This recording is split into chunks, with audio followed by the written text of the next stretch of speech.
Hello. Welcome off the rails with Blummel. It's getting me hype.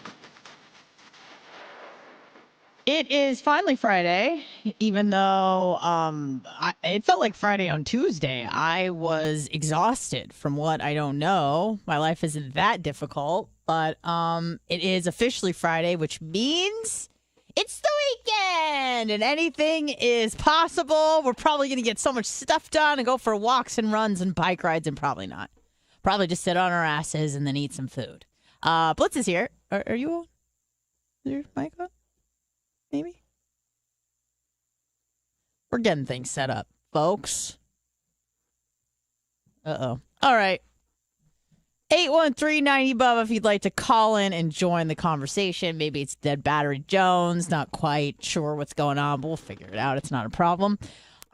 This week... Can you hear me? It just wasn't plugged in all the way. Oh, okay. There we go. Now it should be good. Oh, perfect. That was my fault. Oh, no problem. So we got a lot of things in store for this weekend. No, we don't. Actually, we have pretty much nothing, which is the best type of weekend to have because you just got everything wide open. Stuff. Yeah, we're still going to do stuff, but we got no definitive plans.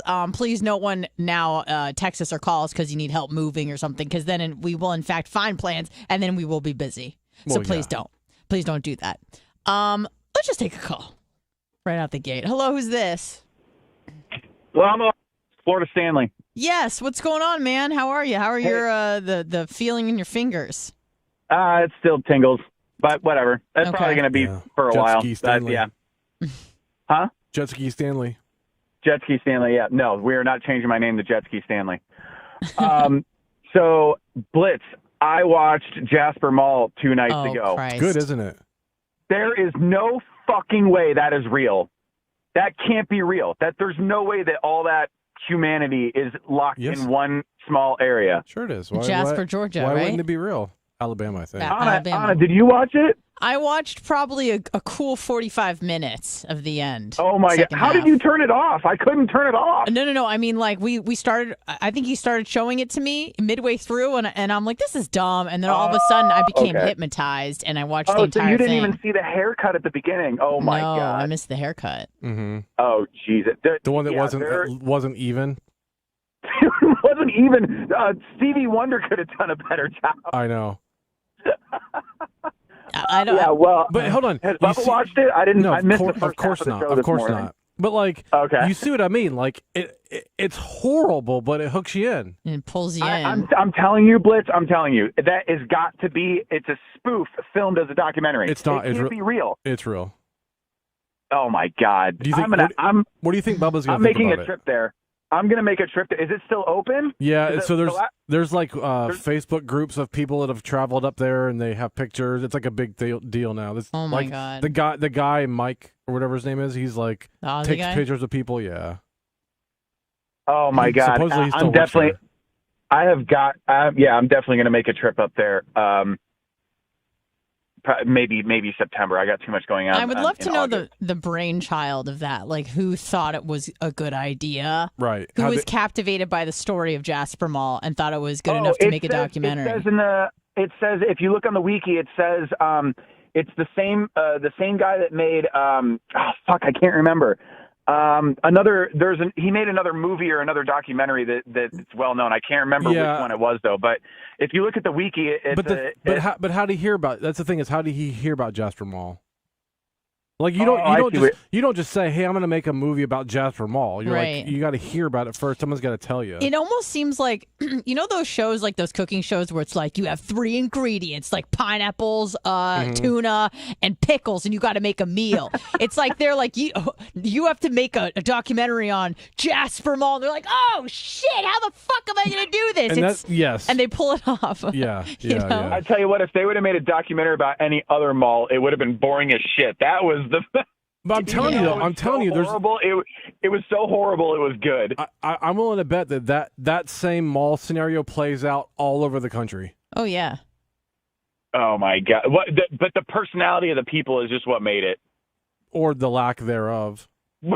Just these empty vessels, you know, but you find their story so captivating. Well, they live in Jasper, Alabama. What else do they have to look forward to? Yeah. Precisely. Just going to the mall. Their friends dying. That I know. I was just about to say.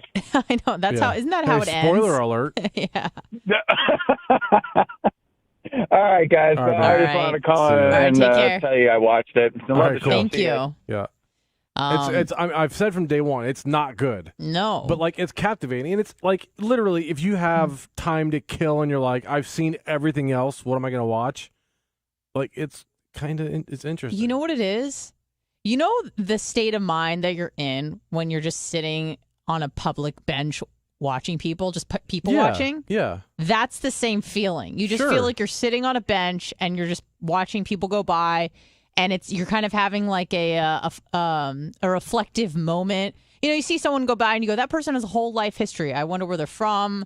I wonder what their family's like. Like, it's the same sort of feeling watching Jasper Mall. Jack is also right. He said he was hoping it would have gotten better. That's the other thing, too, is you watch it the whole time. You're like, all right, it's about to get good. Waiting for the high spot. You're like, it's about to get good. The whole time you're watching it, it's about to get good, and it never It's like does. A sneeze that you can't sneeze it out.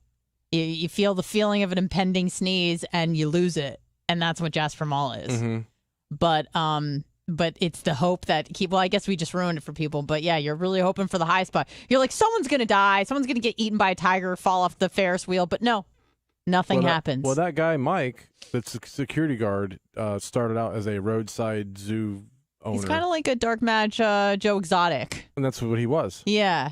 But just not as, it didn't quite have the charisma of one Joe Exotic. Right. You know? But just a lot less boring. I think the best part and the worst part, the part of the movie that made me like actively question why am I watching this, is when isn't he giving like a little bit of a tour of like a dark warehouse? Like he's like, check out this, and he brings someone in a dark area of the mall. I'm like, why the fuck am I watching this? They show where the Kmart used to be, and he walks into the Kmart, and it's like a 10-minute thing. Like, it should be a 30-second part of it. It's literally just a vacant store. Walking around with a flashlight for like 10 minutes, and you're like, what the hell? I think we've actually fast forwarded a little bit, at least for me. I'm like, I need a little bit more action. Take me back to the very young interracial couple. With the enormous white chick and the skinny black guy, like that I found to be the most captivating story that was told. Oh yeah, because they barely spoke, and it was just. They obviously knew each other for a few weeks, and they were in love. Yeah. And he was like, "I'm leaving. I'm going out of town. Right. I'll be cheating on you the whole time." And they talk about a lot of the issues they encountered as an interracial couple with the 5 words that they both knew. I know. You know, they're like, it's my grandmama didn't like it when I was dating a black man. Mm-hmm. And then they pan to him, and he's just like, I'm like, wow, this is incredible.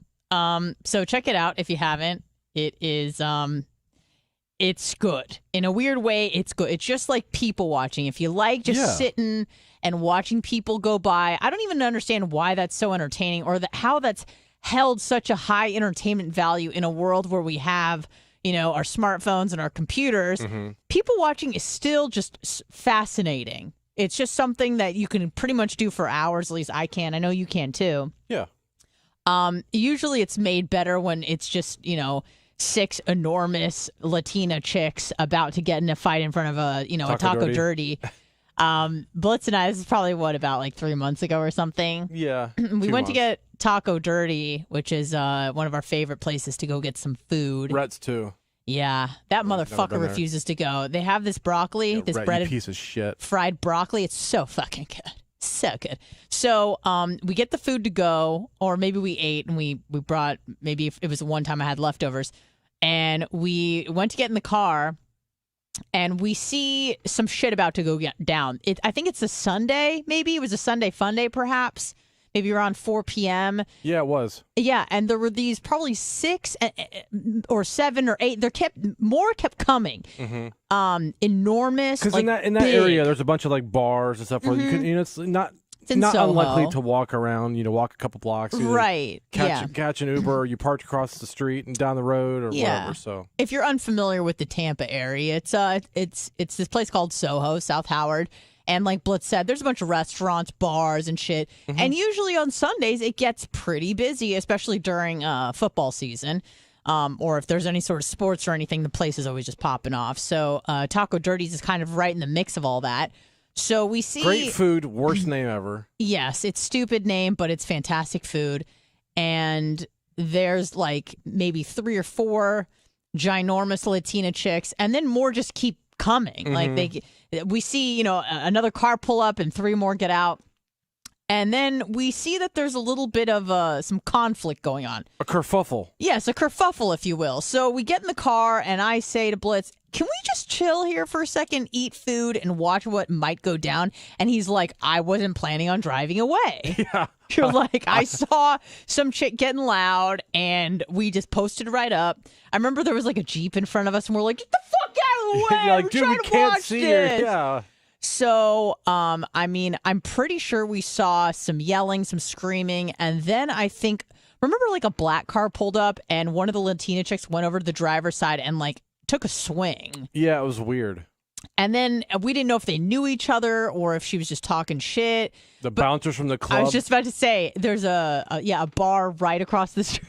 Yeah. And we're watching him laser locked on the same situation we are. Yeah. And at one point, he just darts out in the middle of the road and like tries to break things up. Yeah. That was awesome. That was so good. God, I hope that happens again. Well, we thought it almost did. Remember the other day, another group that looked similar when we went last time. They like strolled up and they were not drunk, but they probably were feeling all right.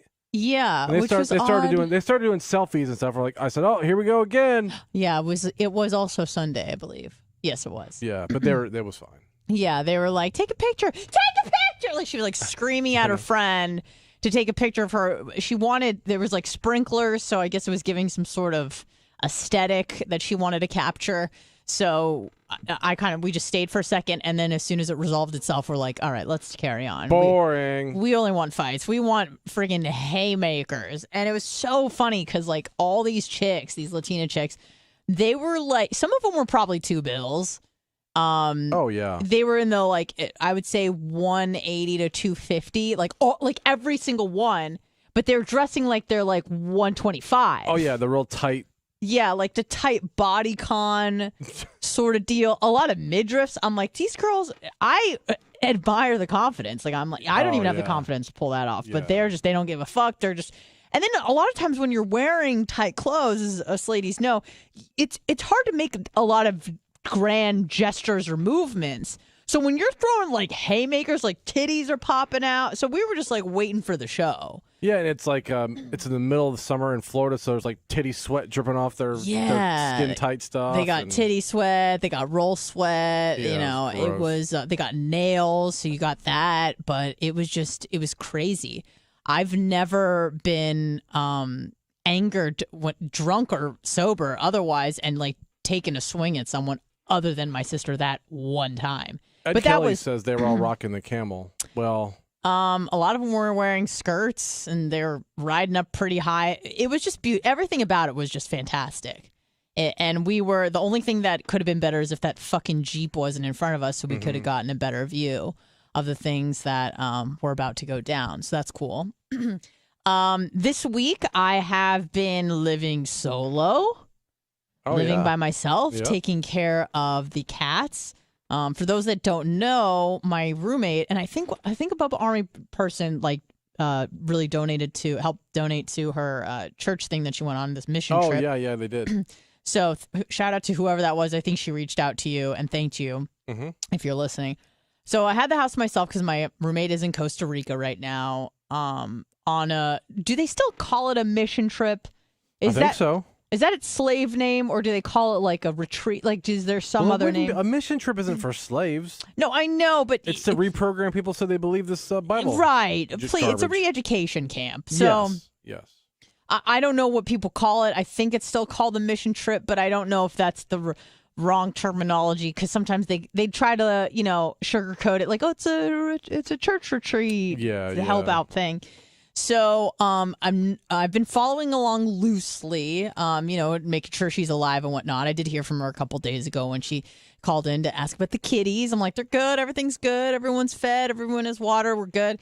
But I am curious, and I will definitely be asking her a lot of questions as I do. And you can usually tell, for those people who have met me, if you give me a little bit about a story. Like, for example, we were speaking with Rhett the other day.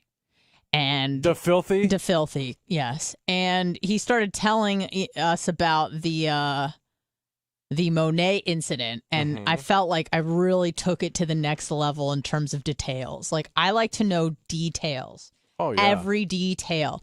I like to be walked through a story that I find interesting. This frequently happens with the Diacos if they give me a little nugget about some sort of family dynamic. Sure. Or, with the wives and the kids or Daddy Joe or something. And I overhear them say something, and then that's usually when the white lab coat comes on, and I want to thoroughly go through everything so I can fully understand the situation and analyze it. So I want to ask, my roommate about, what are these people that already are Christian and you're just helping them build a church sort of deal? Or are we like converting? Because how does that go down in the 21st century? I'm curious. Yeah, it's a good question. Because the way things used to go down, a lot of it was by a conquer and force, right? Like the way the Romans did things, the way that, during the Crusades, like it shocks me sometimes that people still go on mission trips, because I'm like, is that kind of like the Crusades? That didn't go well. I mean, it did go well for the Crusaders, but not the Crusades, if you know what I mean.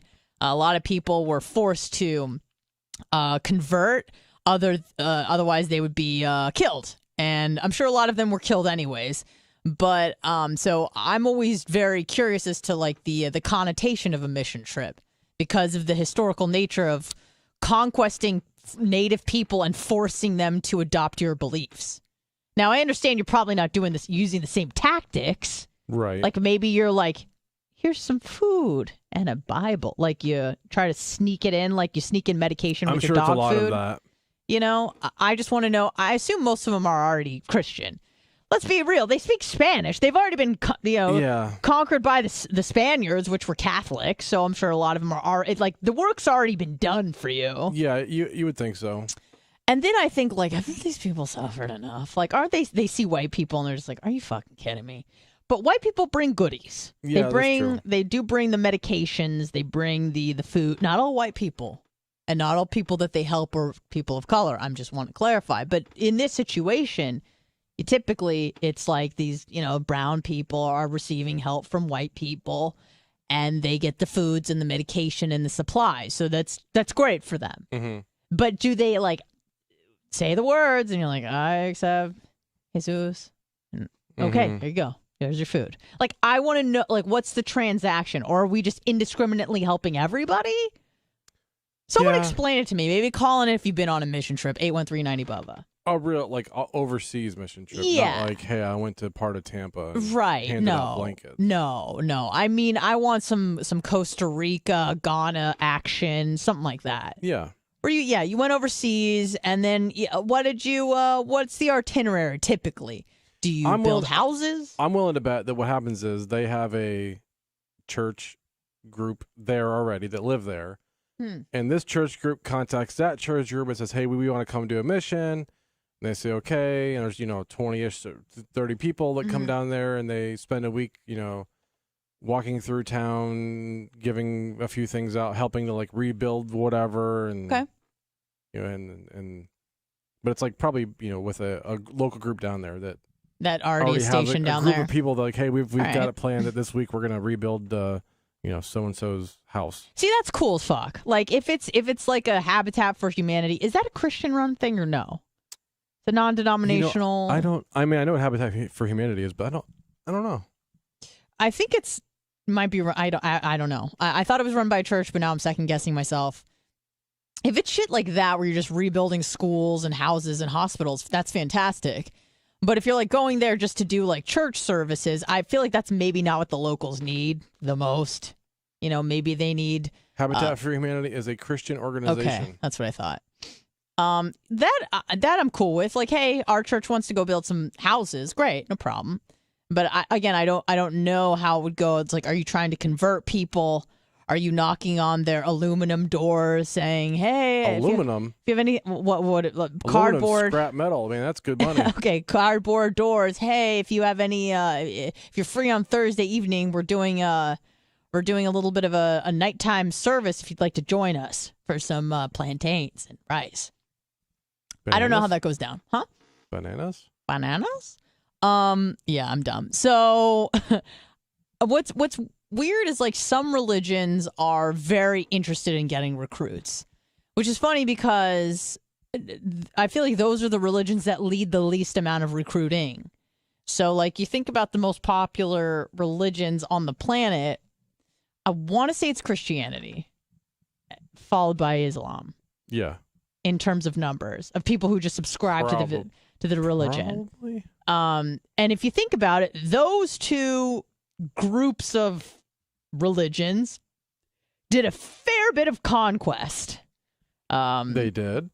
They forced people to convert against their will. Maybe they took them from other places like Africa and then brought them here and said, this is your new God that you will accept. Mm-hmm. And then all of those people's children then subscribe to that religion, blah, blah, blah.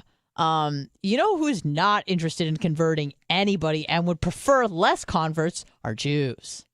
That is something that I've always really admired and liked about the Jewish culture and faith, is that we have no interest. In fact, we would prefer you didn't convert and you just leave us the fuck alone. Because I think a lot of it too is, I'm not in the religion and the faith, so I don't know, but I understand it as, hey, look, if you want to convert, fine, I guess. But like, you're really not Jewish unless your mom's Jewish. Right. And this is perfectly illustrated in The Marvelous Mrs. Maisel. For those that watch it, the brother's wife converts to Judaism, and she's trying to go like hardcore Jew. Well, yeah, okay, there's that too. And everyone just rolls their eyes, and they don't want really anything to do with her. Now, it could just be that her character is annoying, and that's probably most of it. Right. But for the most part, we don't really want any converts. We don't. It's more of a cultural thing, and you're really not Jewish unless you're born Jewish, right. And if you convert, it's like you're a fake Jew. Yeah. So it's kind of funny that you will never see someone knocking on your door, a Jewish person knocking on your door and saying, hey, have you checked out the new synagogue? It's not what we do. We don't want converts. So I've noticed this on Riverwalk the last 5 times or so I've been on there. Like, doesn't matter what time, what day, period. Jehovah's Witnesses are out there set up. Yeah. Every time. They're big hustlers.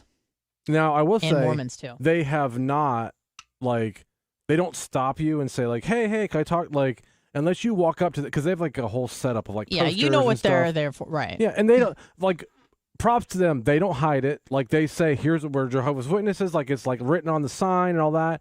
And they're not coming up to you saying, hey, can I talk to you? Like, I think they're supposed to, but they don't. Now, if you walk up to them, obviously they're there to talk and convert and whatever, sell themselves. But they've been there all day, every day, like 3 o'clock in the afternoon on a Monday, 5 p.m. on a Tuesday, like all weekend, like they're always there. I want to see their analytics. Like, they must be doing that because it must work with some people, right? Has to. Otherwise, it's like, because if you're think about it marketing wise, if doing certain things like posting on Instagram didn't work, or putting money into advertising didn't work, then companies wouldn't do it. Religion's same way. There must be a small percentage of people that are like, oh, what's this? But I think the people that they're targeting are probably people that are walking by themselves, alone. Going through a hard time, because there's a lot of people amongst us, and we've all experienced times where you're just in dire straits, either financially, emotionally, your relationship, your kids, whatever, and you're going through a hard time, and you're just kind of looking for, this sounds trite, but a sign, and then suddenly someone comes up to you and they want to be near you and they want you to join their community, and you feel like you need a sense of belonging, because that's a very human instinct, is I need to belong somewhere with some group. And so that must work some of the time. Otherwise they wouldn't do it, right? Like, yeah. And I think a lot of religions kind of prey on that. Oh, yeah. Yeah. People who, because you don't see like vulnerable people, or people that are just in a vulnerable time. Yeah, you don't see people doing mission trips in Hollywood Hills, Beverly Hills. So along with like the Mormons, the Jehovah's Witnesses also are big door-to-door salesmen. Yeah, they're in great shape, most of them. And I gotta wonder, like, how many people on that too are you like? Because that's different than going to someone's house and like interrupting them or bothering them. Yeah, that's what I'm saying. Like, how many people? Because like, it must work sometimes. Nobody, like, I don't care what you do. You come to my house, like, unless you're a kid selling cookies, like whatever, okay. Or an Amazon package delivery guy. Well, that's different. They just leave it on the doorstep. Yeah, but I mean, like, trying to actually like sell you something. Yeah. Like, I'm like, I don't care what it is. Like, I'm gonna definitely not buy it now. You're like, get out of here. You're bothering me. Right. You're soliciting. No solicitors. No, thank you. Yeah. But that must work for some people. Now, you got to think about the quality or type of person that's working on. I mean, Jesus fucking Christ. Literally. How does that, I mean, are they just so gullible? Do they think every idea is the best idea? Do they have just an incredibly, this is going to sound mean, incredibly low IQ? Like, I can't imagine, like you said, it should anger you if someone comes to your house trying to get you. Yeah. Essentially, they're saying, whatever your belief system is, yours is inferior to mine, and I'm trying to get you to come to the light. Because I am right, and you are wrong or on the wrong path, and I need you to go down my path. And now that's what you're saying to me. Yeah, go fuck yourself. And it's so, and I've noticed them on Riverwalk. They're all in all different places. They're always somewhere different. But, like, I'm okay with that as well. They're not bothering anybody. Yes. Like, they're set up there. Sometimes they sing and whatnot, but that's fine. Yeah, I haven't seen any of that. But they're always, like, they're dressed well. They have a nice little setup. And I haven't seen them, like, actively going and bothering anyone. So, like, I'm okay with that. Yeah, that's fine. No You're problem. just, you have a stand or whatever. No different than you selling lemonade, but that's fine. I don't I'd really have more care. problem with that, really. With the lemonade? Trying to set up a business there, like. Oh, well, I mean, religion's a business. I know, but I understand what it you're is, but it's saying. not. Yeah, so I just want to know, like, who that's working on, because it must work some of the time. And I think they're just trying to catch the right person at the right person at the wrong time of their life, if that makes sense. Where they're looking for a sign and they get it. 813-90 Bubba, I think we had a few phone calls. I would like to hear from people who've been on mission trips and, what the itinerary is, what the goals typically are, and how you communicate with the locals, especially if you don't even speak their language. I'm sure there's translators and shit, but I wonder what the locals feel about, like, the people that come to save them. If they, I mean, of course, if they're bringing goodies and supplies, that's always nice. But in terms of, like, oh, great, now I got to listen to this fucking lecture for 2 hours before I get my free cookie. So, because we've all done shit like that. We're like, all right, give me the spiel so I can get the free chapstick. I just want, just give it to me. Oh, yeah.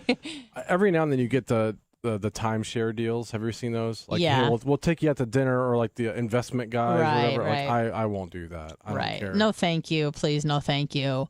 Let's take this call. Hello, who's this? Hey, sorry to interrupt you. I was just going to say, you remember those people that, like, the kids that walked around there like Mormons or something? They called themselves Elder John, or I'm Elder Lee, or something. You know what I mean? But they they're would always kids? say Elder, and then they were usually like 15 or 16. Why would they call themselves elders? They would be like, I'm Elder John, or I'm Brother Elder John. Ford. Anyways, Elder Ford. Elder Ford. No. But anyways, they would walk around and they wanted to talk to you about their religion and stuff, but they would come help you or do stuff like that every now and then. But anyways, the story is, like, when we were kids in our town, these guys would ride around on these bicycles, and they'd have their little backpacks and their books and whatnot, and then they would want to come talk to you about their religion. Well, my mom's like, yeah, sure, y'all come on over, tell me all about it. And then we sat there for like 3 hours while they picked weeds and did yard work for my mom. And she gave them drinks and food and stuff, but she didn't give them no money. And she listened to what they had to say, but she literally made them dudes work in her garden for like 2 or 3 hours one day. And they're like, we got to go. Oh, that's pretty She's funny. like, oh, so soon? It's pretty I sly. just figured you guys would like that story. It was pretty good to get some yard work done. Yeah, Okay. I wish I could remember what religion it was. It was Mormons. Yeah. Y'all have a good one, man. Yeah, Thank you. if they were elders going door to door dressed up with backpacks, especially bicycles, that's a very Mormon thing. Yes. That was a very popular costume when I was in college. Okay. Which was always, the first time I saw it, I thought it was great. Like, it would just be, a bunch of drunk people, and then you'd see just 2 guys on a bike with the outfit and the Suit and backpack. the backpack, Yeah, and they yeah. were just, like, fucking wasted. I'm like, that's awesome. Yeah. Hello, who's this? Hello? Hello. Hi. You're on Blummel, Off the Rails. What's going on? Just wanted to talk to you about the people knocking at your door, the religious people. Yep. Yeah. You're thinking of it from the wrong point of view. Oh, okay. From the church point of view, it's actually pushing those people closer to the church, because every door they knock on, they get hated on, or they act like they're just a bother. You know how you guys act, or everybody acts to them. So it makes them closer to their church members, because that's the only group that they can identify with. Okay, I guess I see that.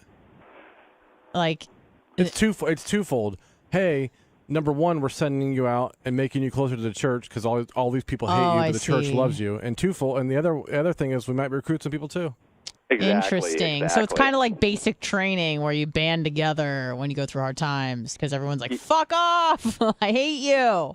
God's dead. Okay, I get that. Kind of almost like an initiation deal. Yeah. I kind of understand that. Thanks. That's smart. I didn't think about it that way. Have a great show. All right, thank See you you. guys later. Bye. Yeah, I wonder if it's kind of like an initiation thing where like the newbies, because it's always like young people typically. I believe so. And I know like they're required to do that. I know like Jehovah's Witnesses, I forget what it is, but like I had some friends growing up that were part of the church. Mm-hmm. And they had to do that like every so often. I forget, whatever the requirement was, and they had to go do that. Yeah. Yeah, no thanks. Yeah. I don't soliciting religion. It again, like how are you convincing people in a 30-second spiel to turn their life, and because it's not usually a small commitment. It's like we want you to go to church, weekly, bi-weekly, 3 times a week, get involved, all that sort of shit. What I do like about, again, the Jewish community, and I'm not saying that there's a lot to love, but this I do like, is that they're very libertarian in this way. You guys do whatever you fucking want. We're going to do our thing. We're not trying to... I don't understand why people feel like they need to get recruits. It must be just the money, right? Like, why does Christianity need more recruits? I guess that's kind of just baked into the gospel and you're supposed to spread the word, like that's just baked into the pillars of the religion itself. The more people that they have on their side, basically, the better off they are. Yeah, and with that comes money and other things, but numbers. It's a numbers game. That's what you want. Yeah, I just no thank you is what I have to say to that. No thank you. Let's take a short break for editing purposes. We'll be back within a couple minutes. And I do want to get into some pretty controversial stuff that I was researching yesterday, as I tend to do. Be right back.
Welcome back to Off the Rails with Blummel. We'll be here for 15, 20 minutes-ish. We'll see where it takes us. It's the weekend. 813-90 Bubba. Sure is. I'm thinking I might make some treats. I don't know. We'll see how we go. I definitely need to go for a run. And then probably head over to your place. Hang out for the weekend. Doing a little bit of jiu-jitsu tomorrow. And that is the only thing I have locked and loaded. 813-90 Bubba. This guy in chat wants to know if you'll ever let me go riding again. Yeah, you can go riding on your four-wheeler. I would assume so.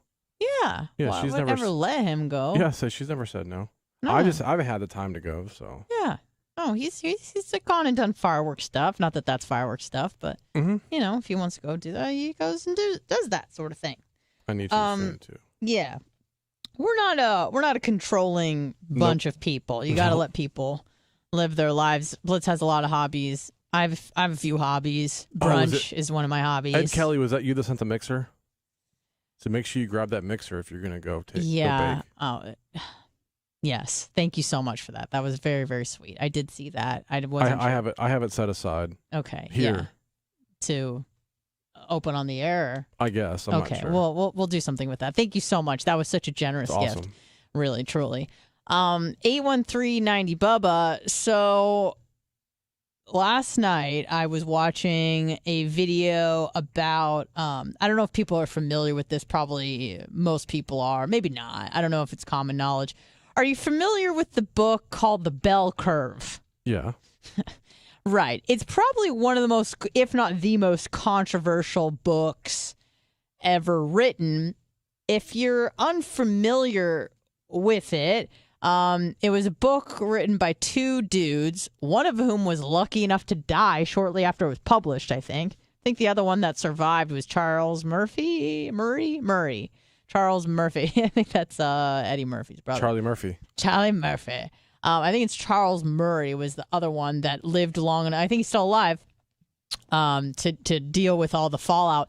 It really wasn't the book that was that controversial. It was just a single chapter they did on intelligence and race. Yeah! I could have even told you that in the 90s that was not the way to go before everything got really woke.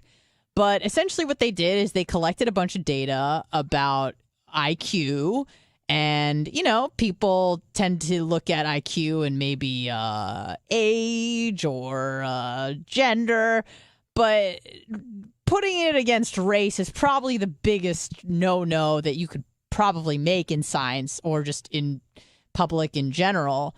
And they took samples from lots of white people, Asian people, black people, and they compared it, and they published their findings. Mm-hmm. And a lot of people were not happy about that. Not happy.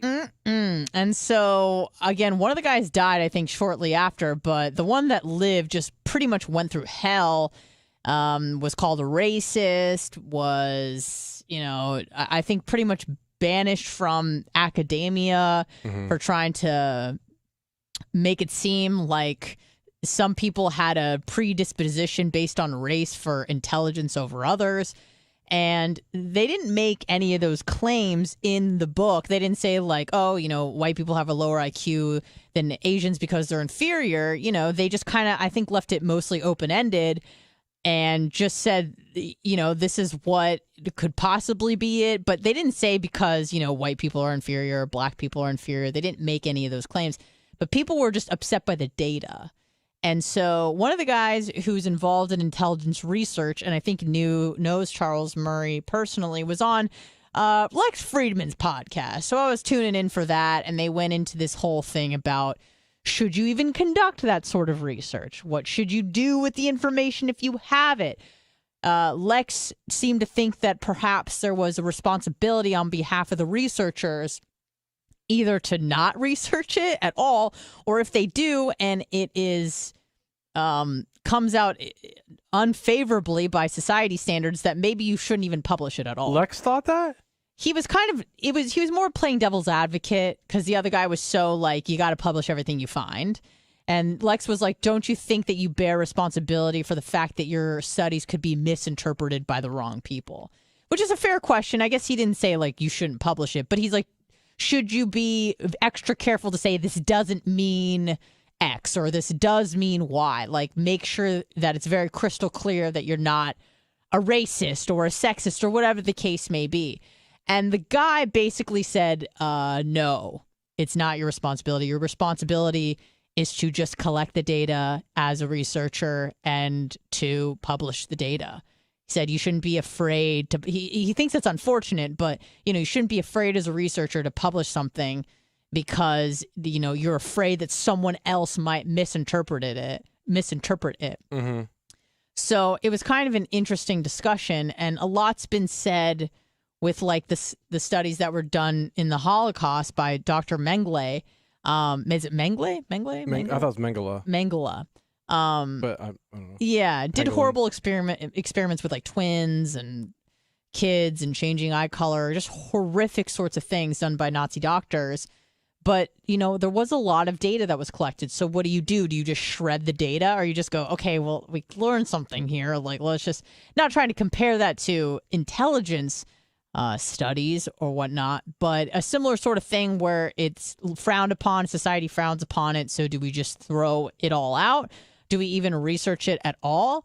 The doctor that Lex had on made it very clear that these differences still probably persist today, even though the data was collected about 3 decades ago. He said that there's really no evidence to suggest anything has changed, and that a lot of people, much like they're trying to do with the military and adopting women into combat units, a lot of people in high levels of education, boards of education at like Stanford and stuff like that are involved with a lot of policy making, have suggested dropping standards, in terms of testing.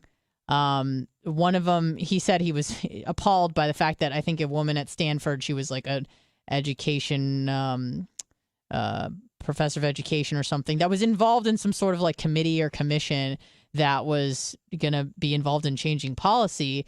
And she wanted to make the claim that like intelligence, there's no genetic component.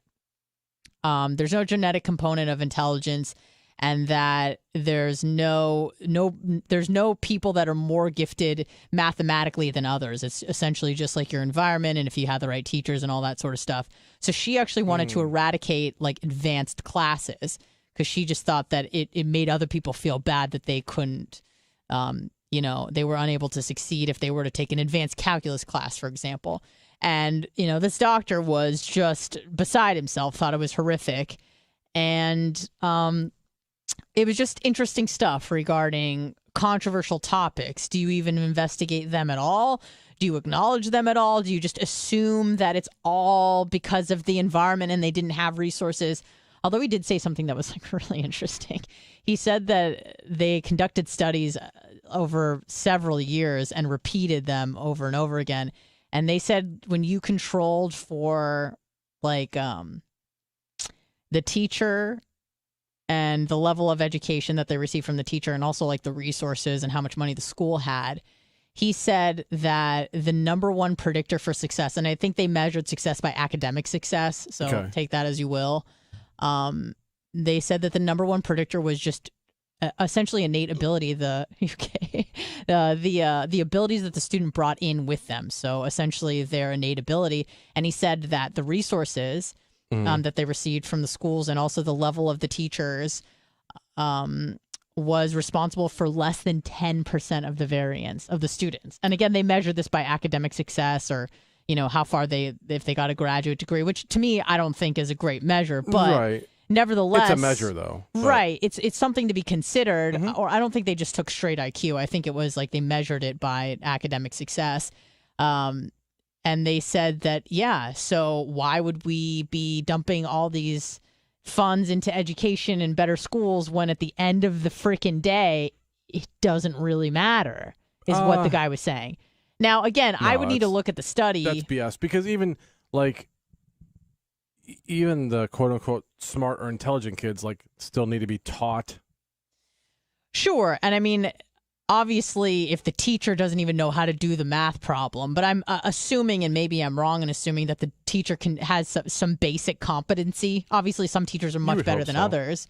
But again, I think that this guy knew what he was talking about. It's not like we're going to suddenly think, but did you think of this? He's like, yeah, I did. So, but to go back to the original thing, I think absolutely they should study stuff like that. Because if you think it's a problem, what you shouldn't do, and what the guy was saying, is that you shouldn't not investigate it. Right.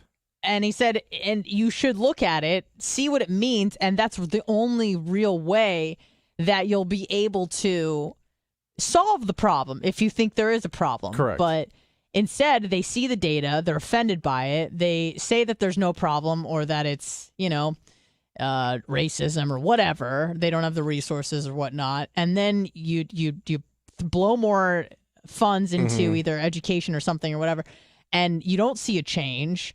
And then you say, well, maybe it doesn't have to do with that. Then other people get mad at you. So it's like, he's just like, you're going in circles, just doing this dance, this, what do they call it? Like moral posturing dance, essentially, where you're really not helping the problem. You're just throwing the stamp on of oh, okay, well, this is racist or this, that, whatever. Yeah. So it was just interesting stuff of him, he was very calculated in how he was defending, the bell curve, because obviously the negative connotation it has associated. Yeah, I mean, I think that there should be basically nothing off limits that you can do study a study ethically. On. Study, correct. I mean, obviously, torturing and things like that. That's right. I'm not talking about that, but at least talking about stuff. You should be able to. You should be able to present the facts. Yeah. Data. More information is always better. I was gonna say data doesn't lie, but that's not true. It could. Yeah. True data doesn't lie, but it's not always true data either. Right. But still, talk about it. Yeah. Right, so that you could actually try to come up with a solution that would work. Right, and the thing is, the more data, the better. And because somebody else might read that study and see something else that they didn't see, and then do a study based on that might actually have an impact on something. Yeah. If you were to describe intelligence, how would you do it? What do you think intelligence is at its core? And again, it's very compartmentalized, but if you were to describe it in its most basic form, how would you describe it? The ability to logic and reason. Okay. Yeah, I would say something similar to that, problem solve. Yeah.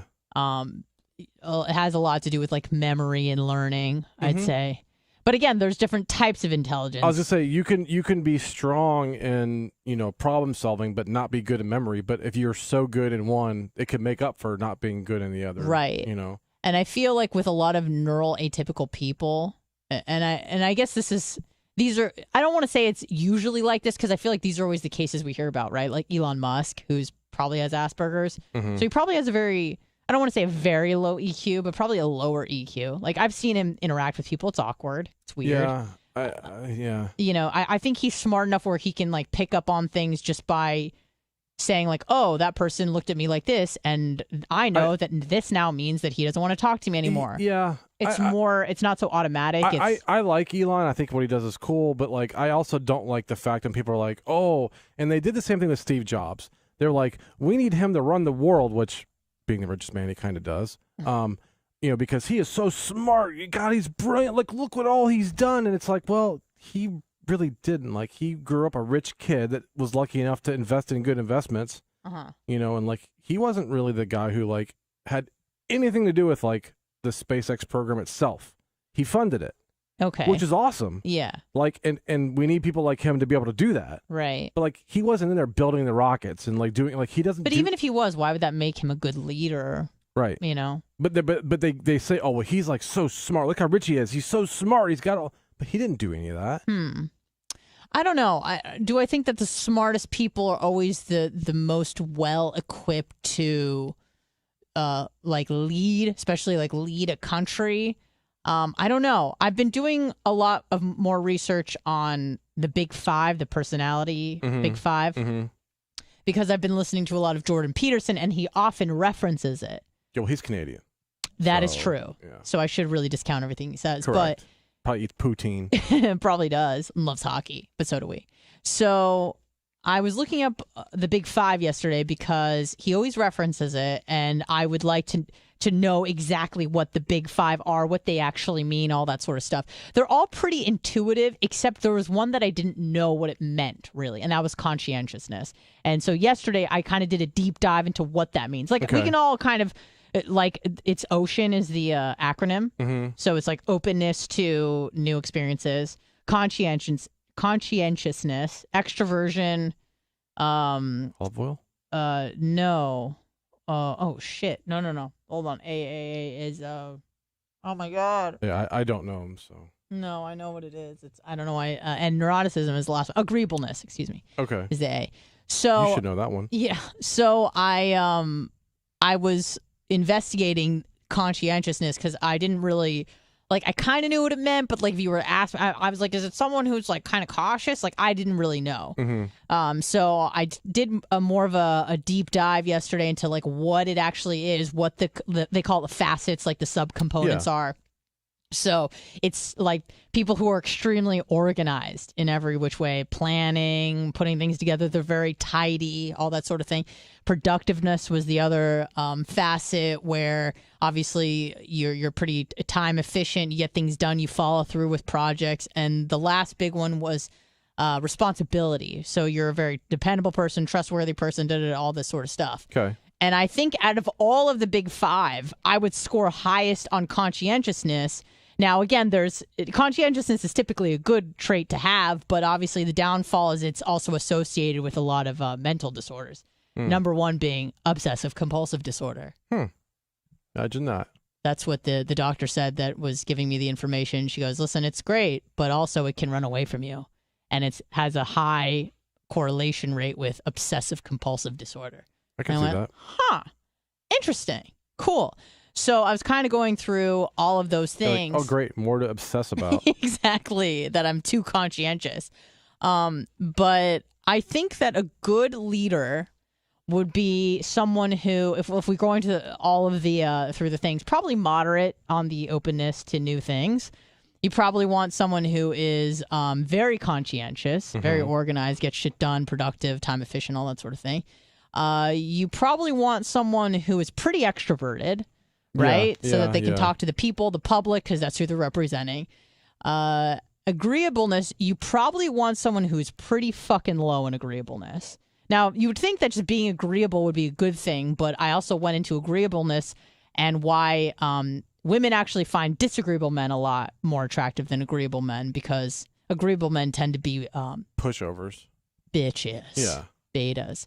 So disagreeable doesn't necessarily mean that they're picking fights with everybody, but they're more likely to stand up if they think that something is a bad idea, for example. So they won't just go along with the crowd. If they did studies where they had people like in a group setting in an office, and people were just pitching horrible ideas, and agreeable people just kind of went with it because they didn't want to rock the boat, even though they knew that it was a shit idea. Whereas disagreeable people will be like, they'll go against the grain. They're not afraid of confrontation, of starting shit with managers and publicists. They'll just call it out as they see it. I can update that too. Do you? I'm excited to hear it.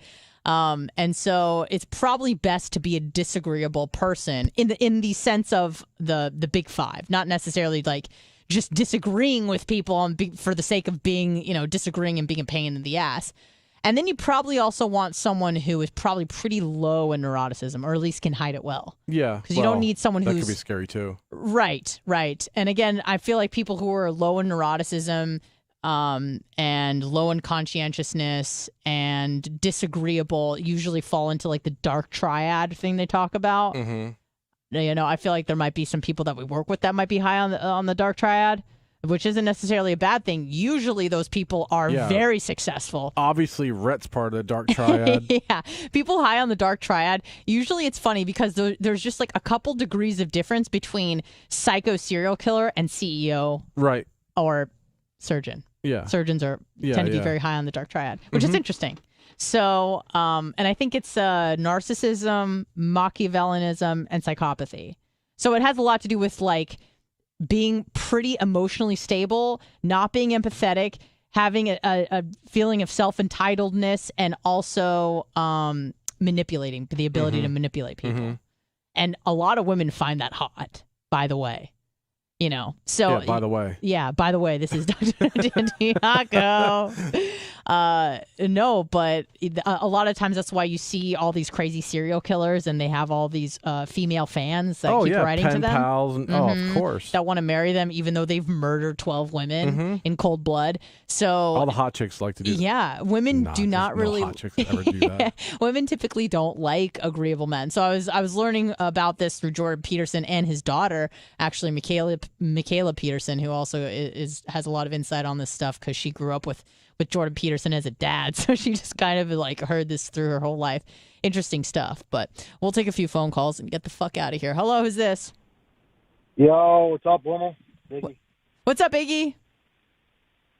How's it going? I just realized that I have not called you into the show since like April. I know you're probably missing it. Yeah, it's been nice. It's been too long. Yeah, right? No doubt. Fuck has been. Right? Fuck you, Blitz. So let's Hi, I guess. Blitz is probably porky pigging right now because this is more than likely just like a regular conversation in your relationship. And I just want to know how far into this relationship does it go, or this conversation does it go before you start barking? We'll probably start barking either in a few hours or tomorrow morning. But is this pretty much how your life goes, or your conversation? To be honest with you, we do have a lot of conversations like this. I've had long conversations with Blitz too, and I can just kind of see that this is how your relationship is. Sometimes my favorite times are usually, almost always on a weekend day, and we have like kind of a lazy morning, and we get into a talk about either plants or CBD, Delta 9, whatever. And then all of a sudden we just go down a rabbit hole of Googling and looking shit up. Hormones is a big one with us. We talk a lot about tests and hormone therapy. We're both very interested in. So that's usually where we find ourselves on a Saturday morning. I figured as much. So, so where does the barking come in? I got to ask the Bubba questions. Before and after. Yeah, usually before. Oh, okay. Yeah, not during. No, that's not how we dirty talk. Like you're not like doggy style Googling shit, are you? No, the phones are usually put away. Yeah, we use Bing. Yeah, we use Personal? Bing. Yeah, we use Bing. Good to see you all happy. Bing for the bang. Say what's up. Thanks, Iggy. Right, thanks, Iggy. Hope all's well with you. Hope to see you at Bubba 199 soon. Maybe. Yeah, maybe. Okay, do it. Yeah, hope so. All right. Later. Bye. See ya. Hello. Oh, hold on. Hello, who's this? Hey, your boyfriend. This is Gary. How's it going? What's up, I Gary? knew it. What's going on, Gary? Chasing the dream. You know those intelligence and race questions, or IQ and race studies that you were talking about? Yeah. Weren't they later used to show that the IQ tests were culturally biased, and then they changed the tests in ways which were more based on, science, math, and stuff like that, and took out the cultural stuff? Because, you and I taking an IQ test that had to do all with Native American issues, I don't think we would do well. No, and I've actually seen this before. My senior thesis when I was at UC Santa Barbara, I was working for this guy named Michael Gervin. He was a horrible, tiny little nebbish Jewish man, tiny and just a miserable man. But he did all these, I guess you would call them IQ tests, I don't know, involving these native people of Belize, and they would have to recreate these geometric figures, and they were unable to do so. And I remember going up to him and I was like, does everyone have extra chromosomes, like what's going on here? And he goes, well, these people have never been formally educated, they don't know how to use a pen.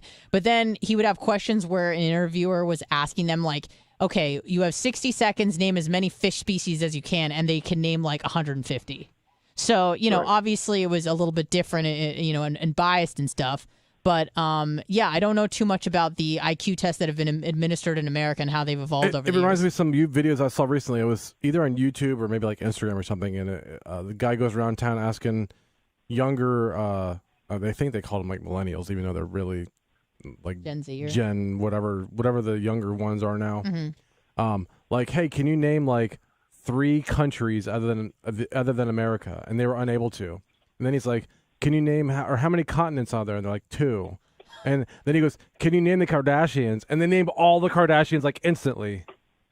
Right, and that's a cultural thing. Yeah. That's like saying, can you name 5 rap songs to someone who's 65, Sure. they may not get it. Sure, yeah. The current top rap songs. So, yeah, I think they kind of used those studies that man that you were talking, or those men that Could you be. were talking Yeah, about. they did, because, they did. Have you taken an IQ test? Yeah, I've taken what is it, like 280 or something? No, but the highest I ever got was 182, and then the last one I took was 160. So you're a genius.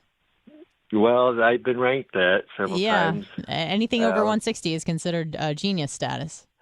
Yeah, but again, some of them are just like you say, rote or memory type stuff. Sure. And I think simple stuff. Mm-hmm. So, yeah. And then I've taken other studies where they try to determine whether you're going into dementia or mental cognitive problems. You take those on a yearly basis?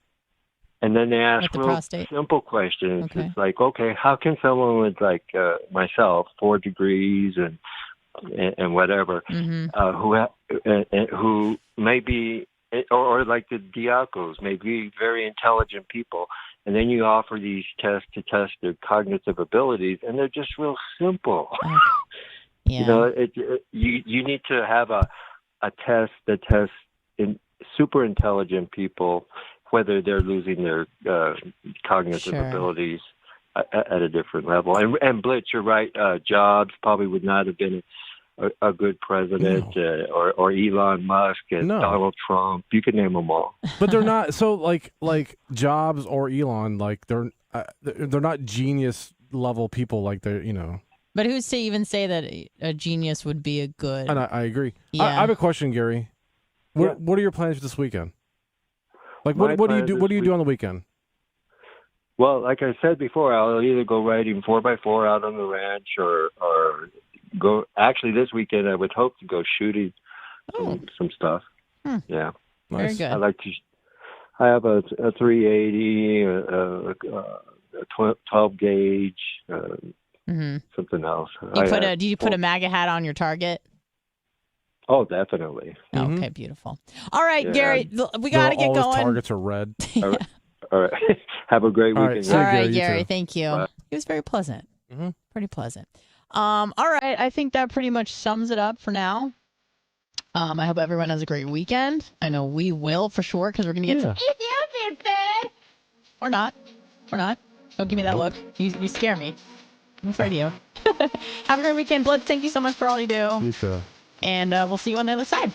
Bye.